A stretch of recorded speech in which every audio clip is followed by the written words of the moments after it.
Hi friend, আমার নতুন YouTube চ্যানেলের সবাইকে ওয়েলকাম। তো চলো আমরা চিকেন কারির রেসিপিটা দেখে নিই আলু দিয়ে।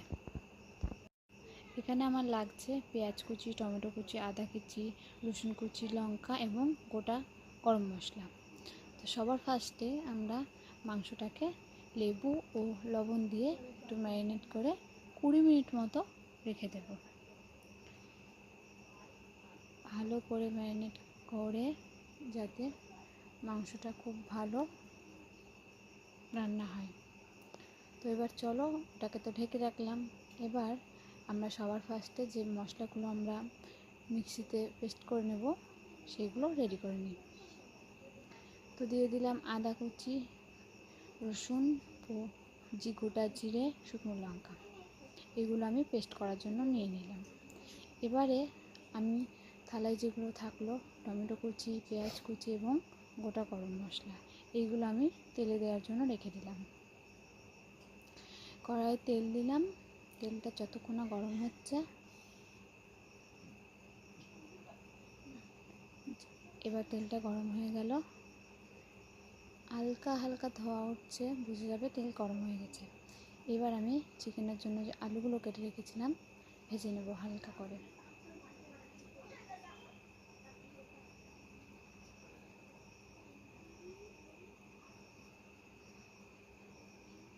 আলুটা হালকা করে ভেজে নিতে হবে। আলুটা যে ভাজা হয়ে যাবে, এই আলু ভাজার এই তেলটার ভেতরেই আমি দিয়ে দেব গোটা গরম মশলা। গোটা গরম মশলা দেওয়ার পরে হালকা করে নেড়ে নেব। নাড়ার পরে কোচানো যে পেঁয়াজটা রেখেছিলাম, পেঁয়াজ কুচি, টমেটো কুচি টাইমে দিয়ে দেব। দেওয়ার পরে আস্তে আস্তে নাড়তে হবে।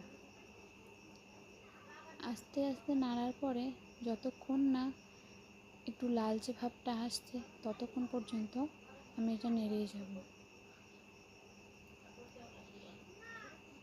নাড়তে নাড়তে যখন দেখব যে এটাই ঠিক একটু লালচে ভাবটা চলে এসেছে, লালচে ভাবটা ঠিক চলে আসার পরেই আমি যে মিক্সিতে যে পেস্টটা করে রেখেছিলাম সেইটা দিয়ে দেব।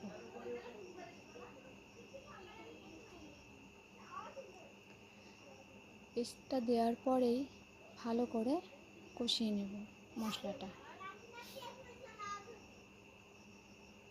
আস্তে আস্তে মশলাটাকে ভালো করে কষিয়ে নেব।